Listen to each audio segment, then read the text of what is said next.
it's increasingly clear that our current conventional and common ways of knowing is wrought with difficulty. If we take a look at what's happening in the world, where countries are divided, where the wholeness of the globe is divided into separate countries, and then the separate countries of the whole of the world is then divided into factions and subsets of different religions and different beliefs, and those then have further subsets, and with each belief system, the belief that what is known is the truth, and comes in conflict with other divisions. And it appears as though what's happened is that the separate self and the separate ego has become nationalized.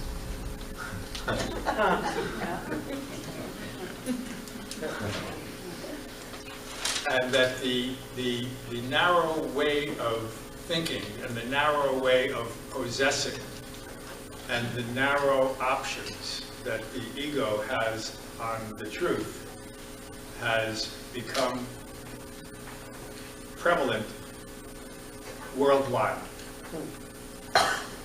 And that in order for us to have any kind of peace in our times, we need another way of thinking. We need another way of knowing. We need another vision of reality, because if we continue to operate on the assumptions that are already in place, the problems that are the consequence of those assumptions will continue. Einstein said that we can't solve a problem keeping in place all of the assumptions of the problem. So we need to go back to square one. We need to re-examine our basic assumptions about the nature of the self and the nature of reality in order for there to be a new way. Part of what inspired this particular topic was a quote that I came across that Rinpoche said. He said that in order for there to be a new way of being, there needs to be a new way of knowing. Now that was an interesting recognition that there's some connection between being and knowing. And examining, well, what is the connection between being and knowing is part of what prompts this dialogue that we'll have today. The self seems to be a narrow way of knowing. We could consider that. Incidentally, folks, instead of arguing for no self, which has been fruitless, I'm suggesting that we examine the nature of the self. So we can stop that argument right now. Okay? All right. So we're taking a look now at the nature of the self. And it appears as though one way to look at this, and what we're doing is we're looking for new ways of knowing, new ways of understanding, new ways of apprehending and experiencing ourself and the nature of reality. So the old way, the conventional way that we've all lived, is that we are a self, and that the self is a separate entity that has an identity, and that the separate self with its as an entity and identity is separate and apart from all that it knows.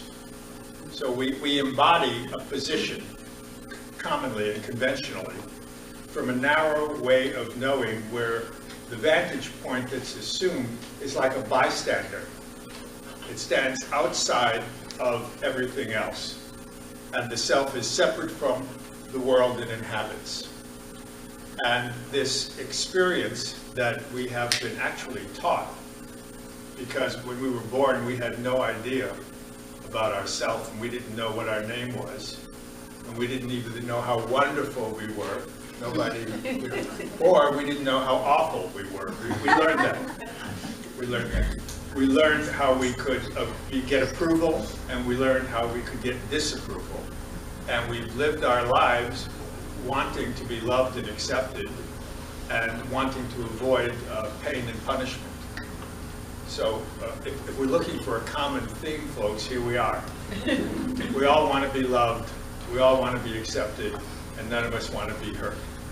The Dalai Lama says he's never met a stranger because he knows that that's the story of all of us. He knows that everybody he's met wants to be loved and accepted just like he wants to be loved and accepted, and everybody he's ever met wants to avoid pain just like he wants to avoid pain. And so, folks, we're in this together. So there are no strangers in this room.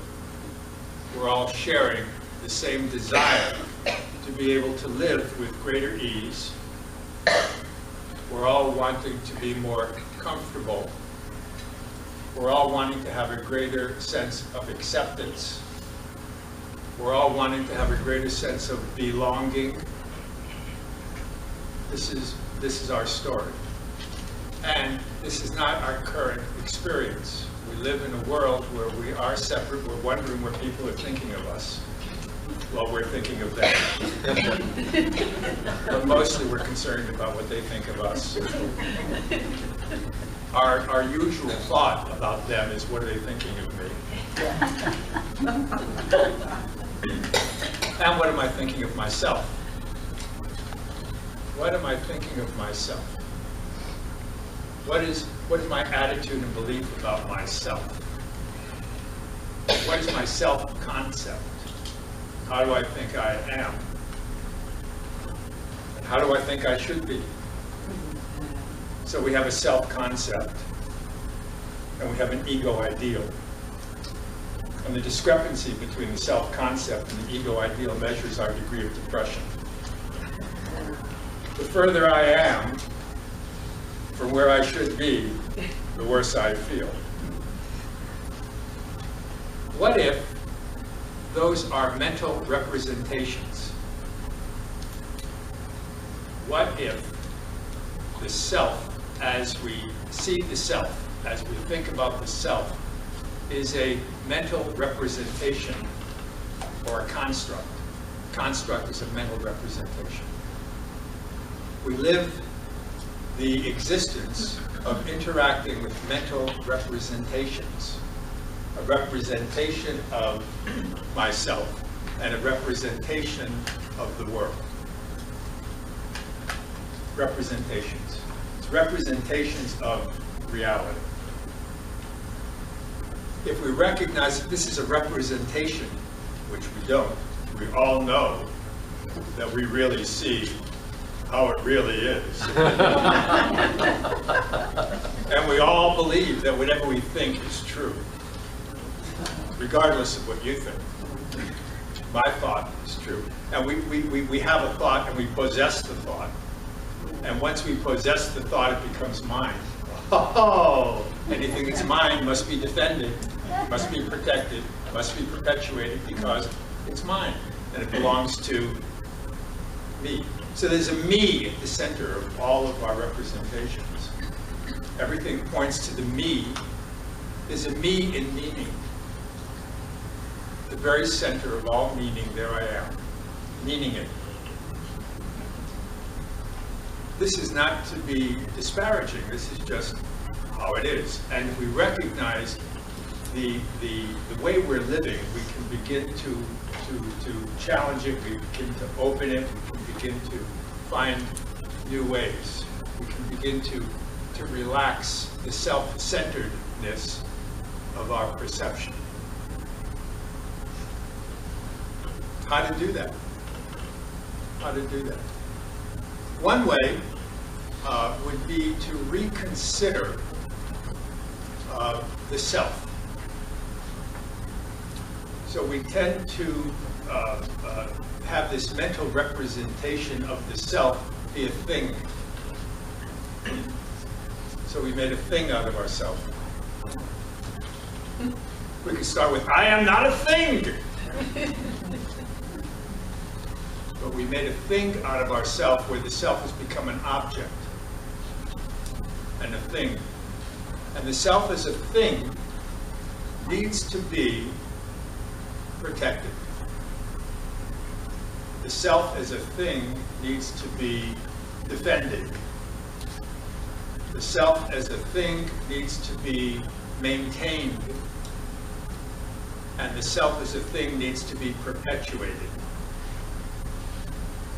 which makes it difficult to change. Now, as a psychotherapist, people come looking for change. And mostly they'd like their partners to change. If only he would be different, then I would be happy. Or if only she would be different, then I would be okay. Or our children to be another way. After all I've done, this is what I get. Not only not a phone call, but a text.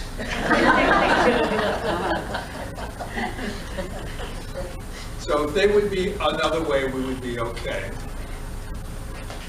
And this separation that we have, that we live, leaves us yearning and wanting more. And we're yearning and wanting more from the other. And we have lost contact with the wholeness that we always already are. The wholeness of our natural condition. By being separate and apart from, we've lost contact with an essential ingredient that is nourishing, that is connective, that is universal, and that leaves us were we to access it, not wanting, not needing, not desiring, not yearning, not longing. Now that would be a nice condition were we to be able to access that wholeness and fullness that is at the core of our existence.